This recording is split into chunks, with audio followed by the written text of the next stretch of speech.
Hey everyone, welcome back to the channel. Today we've got another wild Reddit story that you don't want to miss, but before we dive in, my goal is to reach 1,000 subscribers by the end of this year, and I need your help to get there. So please you guys, if you enjoy these stories, make sure to hit that subscribe button, drop a like, and share this video with a friend. Every single sub really helps me out. Alright then, let's jump right into the story. Entitled Sister-in-Law Stole Our Baby Name. Now she regrets it. Hey y'all, long time lurker and all that, this is a throwaway account. To cut to the chase, my wife and I spent 4 years trying to get pregnant before the wrong side of 35. We are currently 33 respectively now and are blessed with a wonderful infant son. My wife has a younger half-sister that she has been low contact with for some time. The woman is entitled and toxic, and also her mother's golden child. We've refused to let her or my mother-in-law in the house since they both blatantly tried to make off with my wife's jewelry box a couple of years ago. The box contained a lot of valuable jewelry inherited from my wife's grandmother. Said jewelry is now in a safety deposit box as per my suggestion. My wife and I had nearly given up trying to conceive when it suddenly happened, and we were ecstatic. After we found out we were having a boy, we started looking into names.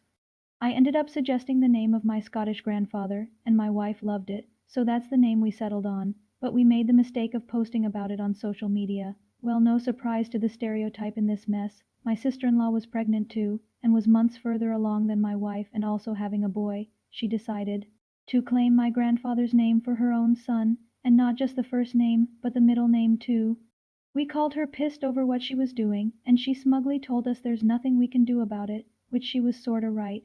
There was nothing we could do about it legally as it's still not a crime to steal planned baby names. We realized that drama was exactly what my sister-in-law wanted, and she thought that by taking the name for herself we'd not be able to use it. I laughed and told her that while what she did was dirty and underhanded, we would keep our chosen name, and she could just deal with it whether she decides to go through with copying us or not. Well, my sister-in-law's baby daddy called me and said I was an unreasonable cluck for still wanting to use the name after sister-in-law claimed it. I said she claimed nothing, and since we couldn't own the name, then neither could they. Before he ended the call he threatened me by saying I'd be sorry if we didn't change the name, then he hung up before I could respond. Months later, sister-in-law has a healthy baby boy and names him my grandfather's name. We did not show up for the birth, both because of the pandemic and because we simply didn't care to be there. Sister-in-law called us wanting congratulations, but we told her we simply didn't care, and that if she was still insisting we change our baby's name, then she'd be in for some big disappointment because we were not. Sister-in-law demanded that I put my wife on the phone, but it was already on speaker, and my wife spoke up and said she agrees with me entirely. We weren't changing the name. Sister-in-law hung up on us, but soon started sending emails with text walls of names, even suggesting similar ones. I responded back that the name was from my grandfather, and that's why we were not changing it. She shut up and we didn't hear from her again till after our own son was born. 2 months later we were blessed with our son. He came out perfect, and we named him just as we'd intended. Well, no surprise, my sister-in-law called us a few days after the birth to scream in our ears that we copied her son's name. I pointed out she was the real copycat since she had no familial ties to the name and we did, and anyone who'd look at our family trees could see that. Then my wife spoke and said after the attempted theft of her grandmother's jewelry, she no longer considered sister-in-law her sister, and would have nothing to do with her nephew either. For months we were bombarded with messages and emails from my wife's side of the family. Half were on our side after finding out the whole story. The other half were not, and sister-in-law's baby daddy, true to his word, showed up at my door to make me sorry. I'm not sure what his plan was, but I pretty much towered over him. I'm 6'1" and well built from regular exercise and 3 trips to the gym a week. He on the other hand was very skinny and about 5'6", with a baby face that was badly hidden by a slim beard.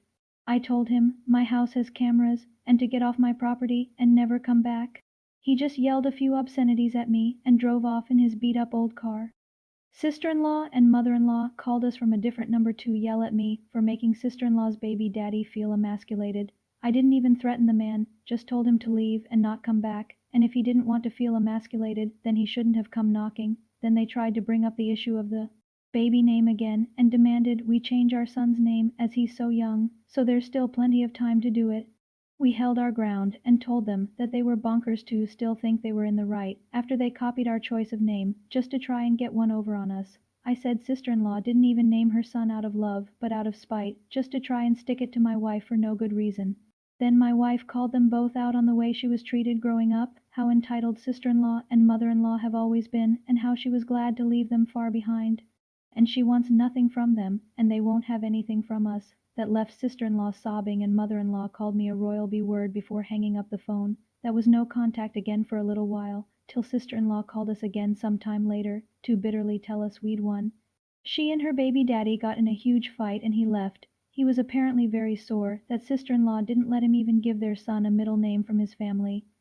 And he said he was sick of the bullcrap and wanted his son named after him and not some guy he wasn't even related to. Sister-in-law finally caved and they got the boy's birth certificate reissued with a completely new name, which cost sister-in-law around $500 or so she claims. Sister-in-law then demanded we at least compensate her for the name change, plus another $100 for the emotional damage, as now she's going to have to get used to calling her son by a different name. We laughed and said this would have never happened if she hadn't stolen our baby name to begin with and we didn't owe her anything. Since then we've been no contact with sister-in-law and mother-in-law, but my father-in-law, who's a very nice man and divorced from mother-in-law for obvious reasons, would come by often and loves his grandson. From what he and other relatives told us, the situation between sister-in-law and her baby daddy was pretty tumultuous, but we don't care. Not our monkeys, not our circus. I have to say, this was such a satisfying read. There's just something so perfect about the sister-in-law's petty little scheme blowing up right in her face, and in the end, OP and his wife still got the name that truly mattered to them. Honestly, stories like this make all the drama worth it because that ending was pure karma. But we also have an update, so guys, let's see what happened next. Update: why my wife hates her family. Hi y'all, I didn't elaborate about my wife's extended family in my prior post, but to be frank, they are mostly just plain nasty.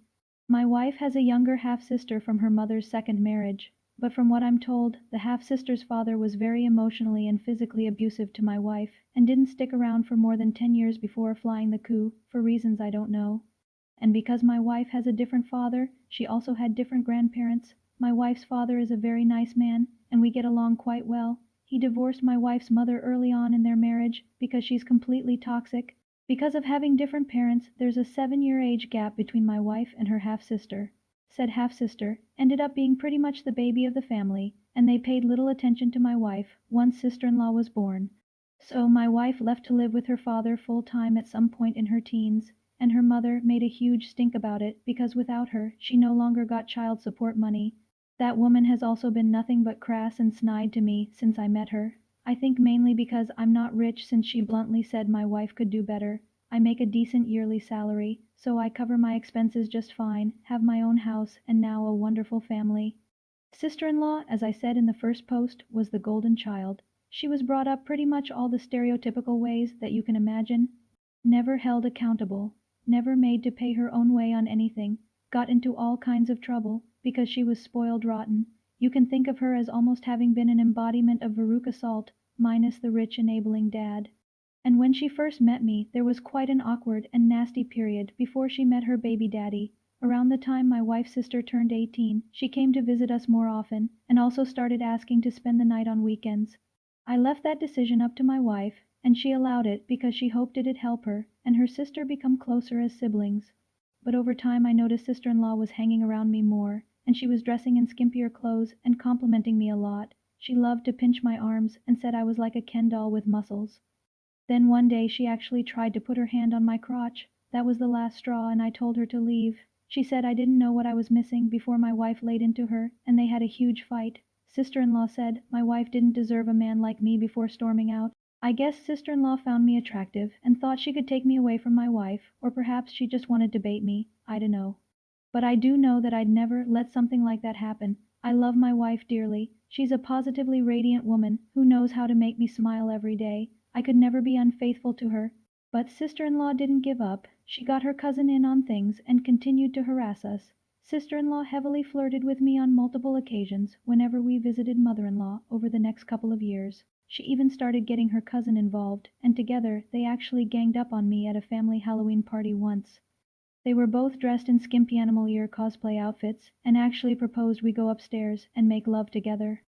I not only declined, but said they both needed to find some nice single guys their own age. Then I immediately told my wife what happened. She laid into them in front of everyone at the event. But mother-in-law sided with her golden child and got several other relatives to have her back by claiming I was lying to make trouble. So we just left to avoid more drama. Around the time sister-in-law's 21st birthday came and went, mother-in-law called us furious that we missed the birthday and didn't even send a gift, and apparently sister-in-law was crying over it. I said I was not comfortable around sister-in-law because she attempted to seduce me multiple times, and my wife said that it was not my choice but hers whether or not to send a gift, and she didn't want to because of what sister-in-law did, and mother-in-law never even so much as scolded her for it. Mother-in-law called it young hormones and said families shouldn't be so cruel to each other. There was another big fight between mother-in-law and my wife, and we went low contact with the bulk of her family for a while. Then 2 years ago, my wife's grandmother died. She left most of what she had to her son, my father-in-law, but among the things my wife got was all her jewelry.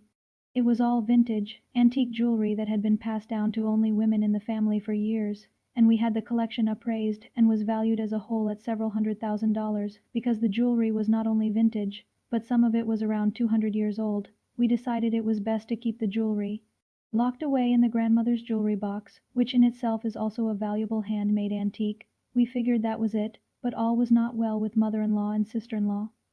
They both had shown up at the reading of my wife's grandmother's will, and mother-in-law was appalled she got nothing. Even more so, after finding out my wife got the jewelry, my wife's grandmother had no relationship with sister-in-law at all, and barely one with mother-in-law. So sister-in-law wasn't even mentioned in the will. Mother-in-law threatened to take us to court and contest the will, but never did. Instead, she tried getting nicer to us, and my wife decided to give them one last chance and allowed them into our home again. But as soon as our backs were turned, they tried to make off with the jewelry and all its contents. I'd gone out to pick up some pre-ordered food for dinner, and my wife was distracted by mother-in-law. Sister-in-law had pretended to use the bathroom, and raided my wife's vanity. But I caught sister-in-law outside by sheer chance when I pulled in the driveway because I wasn't gone as long as they'd hoped. As soon as my headlights flashed her, she dropped the box on the ground before jumping in mother-in-law's car and locking herself in it. My wife and mother-in-law came running out when they heard me cursing up a storm. My wife saw the smashed jewelry box and freaked out. Mother-in-law realized she and sister-in-law were caught and had a huge fit over how she believed my wife didn't deserve the jewelry. I got between them, and mother-in-law hit me a few times, and even drew some blood with her sharp nails. But she drove off before we could even get another word in. Once my wife said she was calling the police. We left the evidence untouched on the ground and called the police. Mother-in-law and sister-in-law were arrested, but basically got a slap on the wrist with only community service and a fine. The jewelry box was badly damaged. It had a long crack that started up one corner and went all the way to the top, and one of the brass hinges broke. I took it to someone who restores old stuff, and it cost hundreds of dollars to restore it. I went to see mother-in-law and said she and sister-in-law were paying for the repairs to the box, or we'd be taking them both to court over it. Mother-in-law told me that wasn't happening until I brought up the fact we still have documented police evidence sister-in-law tried to steal the box, and I could also sue mother-in-law for the assault she did to me. She wrote me out a check to cover the damages right away and told me to leave. I said that the check better not bounce or have a stop payment put on it, or I'd have zero problem taking her and sister-in-law to the court. The check thankfully cleared without issue. We got the jewelry box back, looking even better than it did before. But we decided the jewelry wasn't safe in our home anymore, and had it put in a secure safety deposit box, where it has remained to this day. This incident was also what made us decide our home needed cameras, and we've since installed some. Then from my first post, you all know what sister-in-law did by copying the baby name my wife and I chose, which was also the name of my grandfather, so you can read how that went. What I didn't say in that post was how much my wife's other relatives that sided with sister-in-law put us through, especially mother-in-law and sister-in-law's cousins.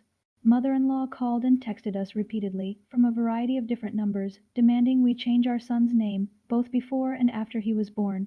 We never once even humored her, and the cousin harassed us online multiple times. I ended up pointing out the time sister-in-law and her cousin had cornered and tried to proposition me, and then the cousin blocked me on Facebook when more people started questioning us both about it, since mother-in-law had kept that situation on heavy damage control back then. Several false rumors were spread about us, and my wife's family ended up divided, and are still divided now because of this. But mother-in-law, sister-in-law, her cousin, and a few other family members close to them were fully on their side. They believed that it didn't matter where sister-in-law got her baby's name. Said name was hers now, and we needed to let it go. I fired back that there was nothing to let go. Sister-in-law copied the name we had, and we still used it because it was my grandfather's name. We weren't asking sister-in-law to change her kid's name. We just weren't gonna change our son's name because she copied it, and since we weren't going to associate with them anymore, the two kids would be complete strangers to each other anyway. The false rumors spread about me and my wife were pretty bad. For me personally, sister-in-law tried to claim I was secretly only into younger women and I'd leave my wife as soon as she hit 40, and she also tried to say that my son isn't really mine and claimed my wife had an affair because I wasn't getting her pregnant. I never asked her to do it because I never believed them, but my wife got a DNA test just to prove I am my son's father to them. After that, the rumor mill died down and eventually stopped. After the mess where sister-in-law and her baby daddy nearly broke up and she changed her child's name, we were paid a visit by the cousin. She demanded we pay the money owed to sister-in-law for the name change, and when we refused, she screamed at us that we ruined sister-in-law's relationship, and now her child's new name will always be a reminder of what we did. I simply told her to leave, as we didn't start this mess, and we didn't even try to end it, we just wanted no part of it. Sister-in-law's cousin flipped me the bird with both hands and said she wished she could do it with her toes too, then left. Before she got in her car, I said if she ever tried to come back, I'd call the police and file for a restraining order. And that's pretty much it, as we were, and still are completely no contact with mother-in-law.